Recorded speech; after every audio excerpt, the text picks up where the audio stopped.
તો જામનગરમાં મહાનગરપાલિકાની સામાન્ય સભા પહેલા જ વિરોધ નોંધાવવામાં આવ્યો।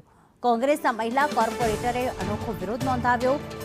કપડામાં એક તરફ કીચડ અને બીજી તરફ પૈસા મૂકીને વિરોધ કર્યો। રચના નંદાણીયા અને સ્થાનિકોએ વિરોધ નોંધાવ્યો હતો।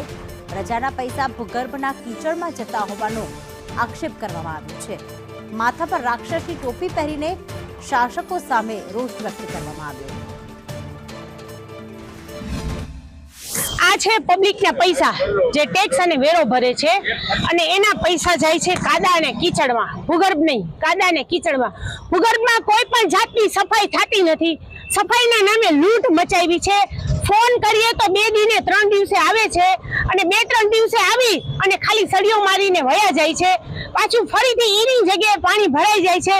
ફરી પાછા ફોન કરીએ તો ત્યાંના સ્થાનિક લોકોને એમ કહે છે કે 200 રૂપિયા થશે ને 250 રૂપિયા થશે।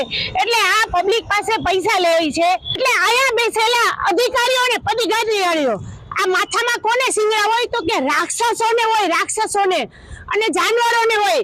અહીંયા બેસેલા બોર્ડમાં દર વખતે છેલ્લા કેટલા વર્ષથી અલગ અલગ પ્રશ્નની રજૂઆત કરું છું। ફક્ત ને ફક્ત નાટક નાટક નાટક અને નાટક।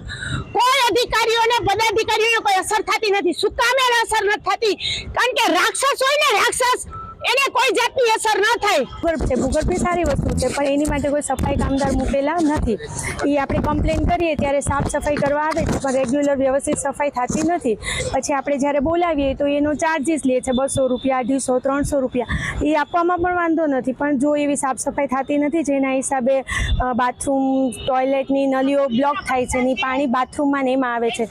તો અમારી જામનગર કોર્પોરેશનને અપીલ છે કે આની માટે કંઈક કરે ને અમારી રેગ્યુલર ભૂગર્ભની જેમ પહેલાં ગટરની સફાઈ થતી હતી એવી રીતે ભૂગર્ભની પણ થાય, એની માટે પણ વ્યવસ્થિત માણસો મૂકે।